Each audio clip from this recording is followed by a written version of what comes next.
Hai, Assalamualaikum dan salam sejahtera. Selamat datang ke channel Cikgu Aisyah. Terlebih dahulu, saya Cikgu Aisyah daripada Akademi YouTuber Malaysia.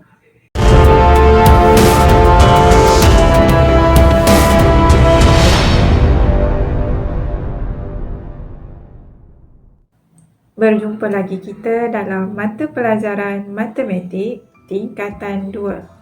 Baiklah, seperti yang anda dapat lihat di skrin, pada hari ini kita akan belajar bab 6 bentuk geometri 3 dimensi.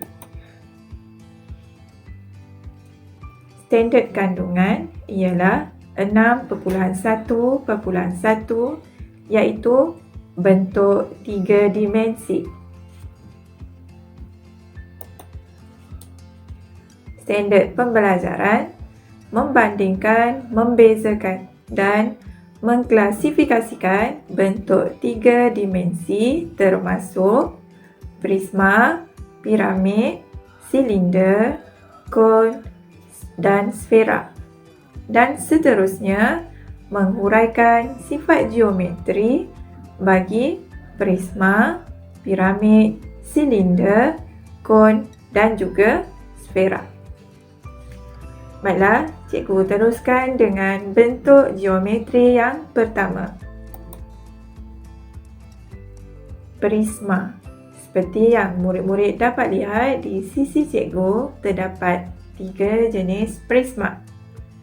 Baiklah, cikgu bacakan sifat-sifat geometri bagi prisma tersebut. Pertama, mempunyai 2 tapak rata berbentuk poligon yang kongruen dan selari. Seterusnya, kedua, permukaan rata dengan muka lainnya berbentuk segi empat. Dan yang ketiga, mempunyai keratan rentas yang seragam. Okey. Sifat geometri prisma mempunyai 2 tapak rata berbentuk poligon yang kongruen dan selari. Okey, yang cikgu tunjukkan sekarang, bentuk poligonnya ialah segitiga. So, di manakah 2 tapak itu? Cikgu tunjukkan. Okey, tapak yang pertama yang kamu boleh nampak sekarang. Jika cikgu pusing, kat belakangnya ada lagi 1 tapak. Ada 2 tapak berbentuk kongruen, berbentuk poligon kongruen yang selari. Saiz sama, bentuk pun sama. Okey, itu adalah sifat yang pertama. Murid-murid dapat tengok ya. Kalau cikgu pusingkan macam ni, okay, nampak tak? Boleh nampak tak? So, boleh nampak clear ya. Okey, prisma ni seperti bentuk atap rumah tu Okey, kemudian permukaan rata dengan muka lain berbentuk segi empat. Permukaan rata dengan muka lain berbentuk segi empat. Cikgu tunjukkan yang mana berbentuk segi empat. Yang ni. Awak nampak? Cikgu harap murid-murid semua nampak. Ini adalah permukaan rata yang berbentuk segi empat. Ada berapa? Berapakah bilangan bentuk segi empat bergantung kepada tapak dia lah. Kalau tapaknya segitiga macam ni, okay, yang cikgu tunjuk sekarang ialah prisma yang dia punya keratan rentas. Yang ni kita panggil keratan rentas ataupun tapak berbentuk segitiga. Maka bilangan untuk permukaan lain yang berbentuk segi empat pun ada 3 juga. Okey. Cikgu harap murid-murid boleh faham ya.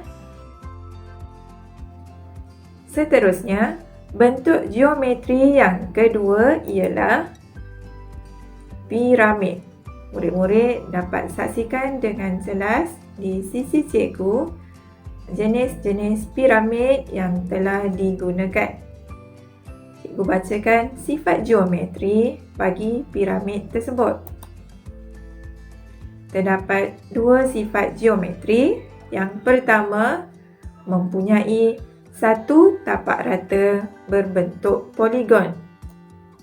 Seterusnya, muka lainnya berbentuk segitiga yang bertemu di puncak. Seperti yang cikgu terangkan tadi. Okey, sekarang cikgu tunjuk, nampak tak? Tapak mesti berada di bawah. Okay, kita tengok, angkat dan tengok, bentuknya adalah bentuk poligon, iaitu segi 4. Tapak di bawah. Okay, kita tengok tapaknya ni, tapak piramid di bawah ya. Jika kita tengok, bentuknya adalah bentuk poligon berbentuk segi 4. Okay, seterusnya uraiannya sifat geometri. Permukaan lain berbentuk segitiga. Permukaan lain berbentuk segitiga yang mana bertemu di puncak. Di sini adalah puncak. Pusingkan. Ini adalah puncak ya. Ini adalah puncak. Okey, boleh clear? Tapak berbentuk segi 4 dan permukaan lain berbentuk segitiga yang bertemu di puncak. Baiklah, bentuk geometri yang ketiga ialah silinder.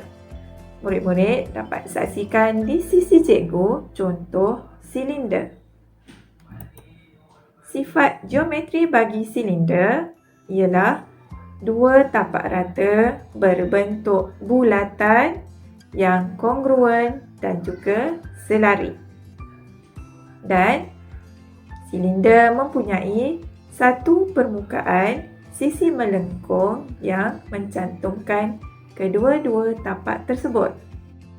Okay, silinder jika cikgu pusingkan, seperti yang cikgu huraikan sebentar tadi, sifat geometri bagi silinder ialah mempunyai dua tapak rata berbentuk bulat. Di atas bulatnya, dua tapak, di mana lagi satu? Di bawah dia. Cikgu pusingkan. Nampak? Juga berbentuk bulat. Bulatannya adalah kongruen. Kongruen tu maksudnya sama saiz. Dan sama besar lah. Dan juga selari. Selari. Kedudukan kedua-dua permukaan bulatan adalah selari. Boleh nampak ya?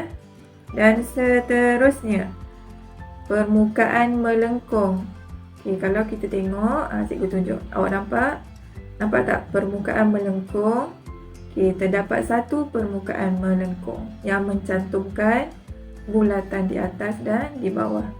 Ini kita panggil permukaan melengkung. Bentuk geometri berikutnya ialah kon. Murid-murid dapat saksikan jenis-jenis bentuk kon yang digunakan dalam kehidupan seharian kita. Cikgu bacakan sifat geometri bagi kon. Kon mempunyai satu tapak rata berbentuk bulatan, mempunyai satu puncak dan juga mempunyai satu permukaan melengkung yang menyambungkan tapak dengan puncak. Sebentar tadi cikgu bacakan kon mempunyai satu tapak rata berbentuk bulatan. Sekarang kita cari di manakah bulatan tersebut. Ni ya. Murid-murid dapat lihat tapaknya berbentuk bulatan. Permukaan rata berbentuk bulatan. Dan apa lagi yang ada? Mempunyai satu puncak. Kon mempunyai satu puncak. Yang tajam ni kita panggil puncak. Seterusnya, kon mempunyai satu permukaan melengkung yang menyambungkan tapak dan juga puncak. Seterusnya, bentuk yang terakhir ialah sfera. Cikgu pasti murid-murid selalu bermain dengan bola. Ya, bola adalah salah satu contoh bentuk sfera. Murid-murid dapat saksikan dua bentuk sfera yang berada di sebelah cikgu. Cikgu bacakan sifat geometri bagi sfera. Semua titik pada permukaan sfera mempunyai satu titik tetap berjarak sama dari pusat sfera. Sifat yang kedua, sfera hanya mempunyai satu permukaan melengkung. Cikgu pasti murid-murid tahu sfera berbentuk seperti bola. Pada sfera ada satu titik pusat di tengah-tengah. Jarak di antara titik pusat dengan semua titik di sekeliling sfera, jarak dia Ni yang cikgu cuba tandakan warna merah. Jaraknya adalah sama dan tetap. Sama panjang dan tetap. Okey. Kemudian satu lagi ciri, bentuk sfera bentuk bulat, jadi permukaannya adalah melengkung. Permukaan untuk sfera adalah melengkung bulat. Okay, murid-murid dapat saksikan di sini. Baiklah, itu sahaja perkongsian daripada cikgu pada hari ini. Cikgu berharap murid-murid dapat memahami dengan jelas sifat-sifat geometri kesemua bentuk yang telah cikgu tunjukkan sebentar tadi. Cikgu harapkan murid-murid jangan lupa like, share dan subscribe channel cikgu. Bye.